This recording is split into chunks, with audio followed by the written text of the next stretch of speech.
Hello dear students, welcome to Bansal Gurukul. Myself Pankaj Singh, Assistant Professor from the Department of Civil Engineering, Bansal Group of Institutes, Bhopal.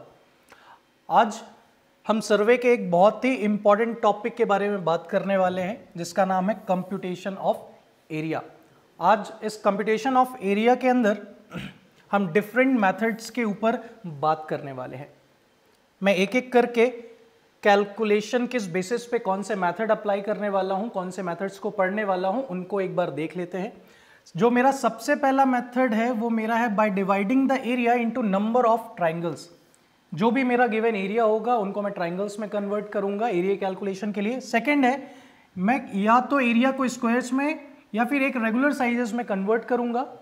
Third है मेरा, मैं offset डालूंगा base line से, उस basis पे मैं area का calculation करूंगा। और आज का जो मेरा लेक्चर है वो इसी पे प्योरली बेस्ड ऑन है।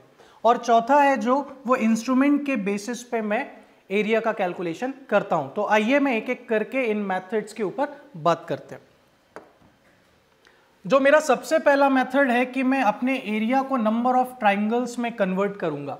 इसके अंदर आपको जैसा कि इस इमेज में देखने को मिल रहा होगा, जो मेरे ग्राउंड्स है उसके अंदर मेरे कुछ पोर्शन है जहां पे मैं एरिया को नंबर ऑफ ट्राइंगल्स में कन्वर्ट करूंगा और फर्दर ट्राइंगल का एरिया हमें नोन है, उस पर्टिकुलर फॉर्मूले के बेसिस पे मैं एरिया का कैलकुलेशन कर लूंगा। सेम इसी प्रोसेस को मैं अगर आगे बात करूं तो एरिया को मैं एक स्क्वायर फॉर्म में कन्वर्ट करूंगा, एक ग्रिड में कन्वर्ट करूंगा। और एक स्क्वायर का एरिया मुझे पता होता है, हम बचपन से पढ़ते आ रहे हैं, चाहे तो वो स्क्वायर में हम कन्वर्ट कर लें या फिर रेगुलर इंटरवल में अगर रेक्टेंगल के ऊपर बात कर लें, उनके एरिया के बेसिस पे मैं एरिया को कन्वर्ट करूंगा। जैसा कि आपको यहाँ पे देखने को मिल रहा है कि मेरा जो एरिया है मैंने इसको कन्वर्ट कर लिया है एक स्क्वायर में या फिर एक रेक्टेंगुलर फॉर्म में। इस बेसिस पे मैं एरिया का कैलकुलेशन करूंगा। ये तो बेटा एक सिंपल मेथड हो गया जहां पे मैंने एक गिवन मेरा एरिया है, एक फील्ड है, उसको एक प्लेन एरिया है जो जिसको मैंने इजीली एक पर्टिकुलर शेप में कन्वर्ट करके उस शेप का एरिया मैंने फाइंड आउट कर लिया। जो आज का हमारा मेन क्लास का टॉपिक है उसके अंदर मैं बात करूंगा by offset from the base line. हम आज इसी पे बात करने वाले हैं और इसके अंदर बेटा मेरे चार मेथड्स होते हैं। सबसे पहला mid ordinate rule, then average ordinate, then trapezoidal और लास्ट जो होता है मेरा वो सिम्पसन्स 1/3 रूल होता है। और इसी को मैं एक और नाम से जानता हूं जिसको कहते हैं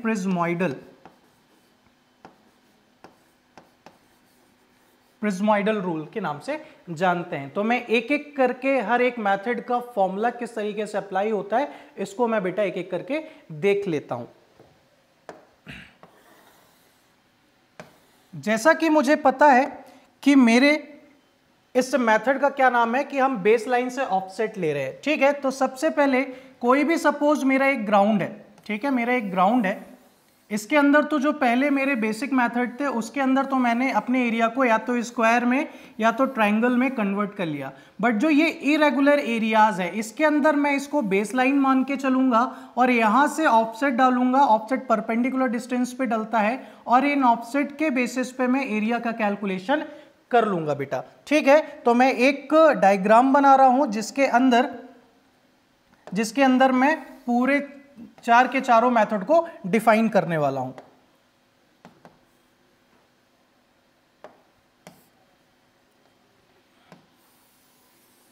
सपोज मेरा ये यहां पे एक पहला है, देन यहां पे दूसरा एक ऑर्डिनेट में डाला, देन थर्ड, फोर्थ, फिफ्थ और सिक्स्थ, और इसको मैंने एक स्ट्रेट लाइन से कनेक्ट कर दिया है बेटा।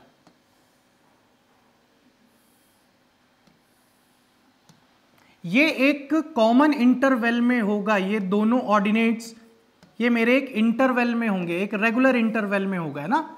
इसको हम कॉमन डिस्टेंस भी बोलते हैं।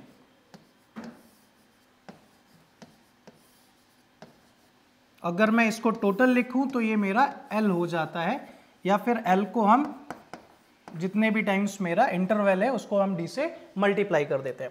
सपोज यहां पे तो ये डिस्टेंस 0 है बट यहां पे इसकी लगभग 1.25 डिस्टेंस है, यहां पे 2.5, देन यहां पे 2.2, और यहां पे लगभग है बेटा आपका 1.1। तो ये बेटा इस बेस लाइन से इस डिस्टेंस पे ये ऑफसेट डाले हुए हैं। अगर मैं मिड ऑर्डिनेट की बात करूं, मिड ऑर्डिनेट फॉर्मूला मेरा क्या बोलता है? मिड ऑर्डिनेट फॉर्मूले के अंदर मुझे एक ये फॉर्मूला मिलता है कि मैं इस डिस्टेंस को हर एक पर्टिकुलर जगह पे मैं एक मिड ऑर्डिनेट फाइंड करूंगा। जैसा कि नाम ही समझ में आ रहा है कि इन दोनों ऑर्डिनेट्स के बीच में मैं इसके मिड ऑर्डिनेट में मैं बात करूंगा, इधर इधर इधर और इधर। और ये मिड ऑर्डिनेट्स को मैं नाम दे देता हूं suppose H1, H2, H3, H4 और H5। तो यहां से मुझे क्या मिल जाएगा बेटा? एक एरिया का जो मेरा फॉर्मूला होता है वो इस तरीके से बनता है कि D into H1 plus D into H2 D into H3 और सो ऑन, जो भी आपका लास्ट इंटरवल है। और यहां से मैं कैलकुलेट कर लूंगा एरिया, D कॉमन ले लूंगा और मुझे यहां पे H1 H2 plus H3 so on Hn। अब मेन मेरे पास क्या चीज रह जाती है कि मुझे H1 H2 निकालना है। तो ये H1 और H2 को मैं कैसे कैलकुलेट करूंगा ये यहां पे हम देख लेते हैं बेटा। अगर मैं यहां पे मिड ऑर्डिनेट की बात कर रहा हूं तो इन दोनों की एवरेज वैल्यू ही मेरा क्या कहलाएगा बेटा? H1 कहलाएगा। तो यहां पे मुझे अगर H1 फाइंड आउट करना है तो मेरे पास यहां पे पहली वैल्यू 0 है और दूसरी यहां पे 1.25 है। तो इन दोनों का मैं एवरेज ले लूंगा तो यहां से मेरा H1 आ जाएगा। सेम H2 की बात करेंगे तो 1.25 प्लस 2.5 डिवाइडेड बाई 2। तो इस तरीके से मुझे दो ऑर्डिनेट के बीच पे, मिड ऑर्डिनेट नाम से ही समझ में आ रहा है, इस तरीके से मुझे H1 H2 और सो ऑन करके मुझे वैल्यू मिल जाएगी। उस वैल्यू को मैं यहां पे पुट ऑन कर दूंगा। D आपका एक कॉमन इंटरवल कहलाता है या फिर कॉमन डिस्टेंस कहलाती है। वो किसी भी फॉर्म में हो सकती है। जब आपने ये बेस लाइन खींची है तो आपने ये D की वैल्यू 10 मीटर ली है या 20 मीटर ली है, ये आपके ऊपर है कि आप कितने डिस्टेंस पे, किस इंटरवल पे आप वो वैल्यूज को कंसीडर कर रहे हो। ये तो हो गया बेटा आपका पहला मेथड। अब हम बात करते हैं एवरेज मेथड की, एवरेज ऑर्डिनेट मेथड की बात करते हैं। ये डायग्राम हम इसी को यूज कर लेंगे।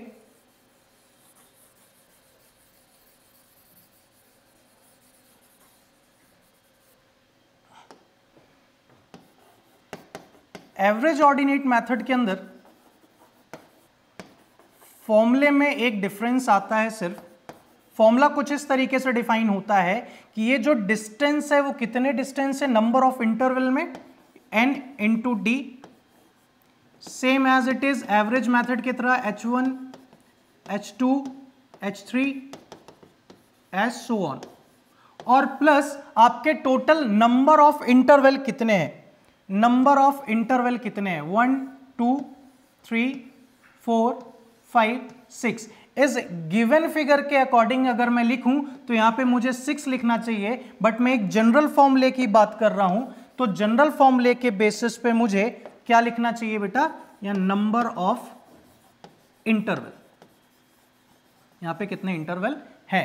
तो ये एक फॉर्मूला होता है। यहां पे n क्या है बेटा, इन दो ऑर्डिनेट्स के बीच में ये चीज है 1 2 3 4 5। तो यहां पे अगर इस डायग्राम के बेसिस पे बात करें तो ये n की वैल्यू 5 हो जाएगी, इंटरवल 6 हो जाएंगे, कॉमन डिस्टेंस आपको दी है जो भी आपका 10 मीटर 20 मीटर 20 मीटर 30 मीटर, और H1 H2 H3 और H4 आपको पता है कि किस तरीके से फाइंड आउट करते हैं दोनों का एवरेज वैल्यू लेके।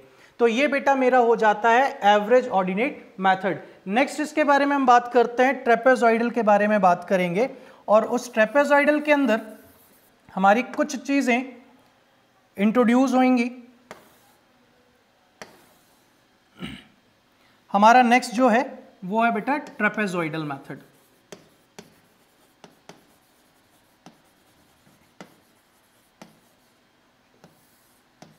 ट्रेपेजॉइडल के अंदर भी हमारा ये जो एक डायग्राम हमने कंसीडर किया है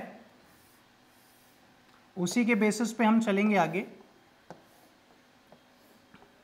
अगर ट्रेपेजॉइडल की हम बात करें तो हमारा जो उसका फॉर्मूला बनता है वो कुछ इस तरीके से बनता है, एक डिस्टेंस, कॉमन डिस्टेंस बाय 2, आपका पहला ordinate plus last ordinate plus 2 जो रिमेनिंग आपके बचते हैं n-1। तो ये कुछ बेटा फॉर्मूले बनते हैं। अब यहां पे जो d है वो तो कॉमन इंटरवल ही है। अब यहां पे ये जो O1 और ON है ये O2, O3, O4 है। अब वो क्या है, यहां पे बेटा 0 वैल्यू है, यहां पे 1.25, यहां पे 1.72 और यहां पे 1.6। तो अब यहां पे जो मेरा पहला है ऑर्डिनेट का वैल्यू वो है क्या बेटा 0, यहां पे भी बेटा क्या है 0, ये फर्स्ट और लास्ट तो हो गए। अब बाकी क्या बचा, फॉर्मूले के हिसाब से 2 मल्टीप्लाई होगा बाकी के ऑर्डिनेट्स में। तो यहां पे O2 की वैल्यू 1.25 है जो हमने कंसीडर किया है, देन 1.72 और 1.6, और आपने डिस्टेंस जो भी लिया हो उसका यहाँ पे हाफ हो जाएगा, और इस बेसिस पे ट्रेपेजॉइडल के अंदर आपका एरिया आ जाएगा जो भी आपने गिवन यूनिट कंसीडर की होगी, चाहे वो मीटर स्क्वायर हो, किलोमीटर स्क्वायर हो, फीट, जो भी आपने कंसीडर किया हो। अभी तक हम बात कर रहे थे मिड ऑर्डिनेट, एवरेज ऑर्डिनेट और ट्रेपेजॉइडल के अंदर। तो हमारा जो ये एक ऑर्डिनेट से ऑर्डिनेट तक जो कनेक्शन था उसको हम एक स्ट्रेट लाइन में कंसीडर कर रहे थे, हमारी बाउंड्री जो आउटर फॉर्म में। बट जब मैं सिम्पसन्स की बात करूंगा तो सिम्पसन ज्यादा एक्यूरेट मेथड कहलाता है। क्यों? क्योंकि सिम्पसन्स के अंदर जो हमारा एक्चुअल कर्व होता है उस कर्व को बेटा हम कंसीडर करते हैं, हम स्ट्रेट लाइन कंसीडर नहीं करते हैं। और अगर हमारा एजम्पशन ही गलत है स्ट्रेट लाइन का तो वहां पे मुझे पता होना चाहिए कि एरर्स के वहां पे चांसेस बहुत हो जाएंगे। बट जब हम कंसीडर करेंगे सिम्पसन्स रूल को तो वहां पे हम आर्क ले रहे हैं जो एक्चुअल है, और अगर हमने सही चीजें की हैं तो वहां पे हम एरर को कम से कम करने की कोशिश करेंगे। हम 100% तो एरर को कम नहीं कर सकते, बट हम कोशिश करते हैं कि कैसे वो कम से कम हो जाए। आगे बढ़ते हैं, देख लेते हैं कि कैसे सिम्पसन्स रूल का फॉर्मूला डेराइव होता है। अगर आपको ट्रेपेजॉइडल रूल अगर आ गया है तो आपको सिम्पसन्स रूल में कोई भी प्रॉब्लम नहीं आएगा, बस फॉर्मूले में आपको कुछ चेंजेस देखने को मिल जाएंगे बेटा, ठीक है। सिम्पसन्स रूल में हम क्या करेंगे, इन स्ट्रेट लाइन को कंसीडर नहीं करेंगे ना, हम कर्व लेंगे।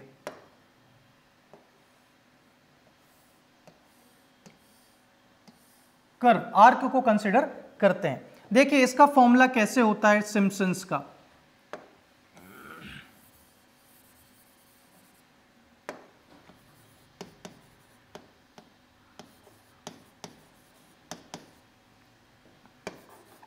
Area is equal to, Simpsons 1/3 भी बोला जाता है और इसको प्रिज्मोइडल भी बोला जाता है।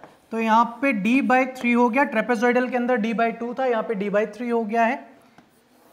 अगेन जो भी ऑर्डिनेट पहला है प्लस जो लास्ट ऑर्डिनेट है उसका समेशन, देन आपका मल्टीप्लाई बाय 4 से हम करते हैं, और जितने भी इवन ऑर्डिनेट्स हैं उन इवन ऑर्डिनेट्स को हम कंसीडर करते हैं। सपोज मेरे पास 3 ऑर्डिनेट हैं O2, O4, O6, तो मैंने इनको कंसीडर कर लिया, प्लस 2 से हम मल्टीप्लाई करेंगे जितने भी मेरे पास ऑड ऑर्डिनेट्स हैं।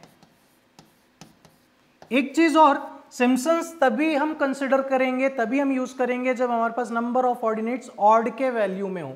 अगर वो इवन में हुआ तो हम इसको यूज नहीं करते हैं। ये एक और भी बहुत बड़ा डिफरेंस होता है। तो यहां पे मेरा सेम था, बस ट्रेपेजॉइडल के अंदर हम 2 से मल्टीप्लाई स्टार्टिंग और लास्ट वाले को कंसीडर करते थे, बाकी 2 से मल्टीप्लाई करते थे। बट जब हम सिम्पसन्स के अंदर आएंगे तो ऑड को 4 से मल्टीप्लाई करेंगे, इवन को 4 से मल्टीप्लाई करेंगे, और जो मेरा ऑड वाली चीजें हैं उसको मैं 2 से मल्टीप्लाई करूंगा। और वैल्यू मुझे O1 की पता है, यहाँ पे 0 है, ON की वैल्यू मुझे 0 पता है। अब मेरा ये क्या हो गया बेटा, ये मेरा इवन, ये अगर O1 है, O2, O3, O4, O5, O6, तो ये ON मेरा क्या हो गया O6, O1 आपको गिवन है। अगर मैं ऑड की बात करूं तो ये ऐसा ऑड, ये O4, O6 क्यों नहीं कंसीडर कर रहे, क्योंकि ये लास्ट में है ही। और अगर मैं ऑड की बात करूं तो यहां पे दिए गए उसमें ये मेरा क्या है बेटा, ऑड ऑर्डिनेट्स है, और ये वैल्यू बेटा आपको पता है। तो आज के इस लेक्चर के अंदर इतना ही। आगे का जो एरिया का कंप्यूटेशन है उसको हम with the help of instrument उसको मैं आगे की क्लास में कंटिन्यू करूंगा। Thank you very much.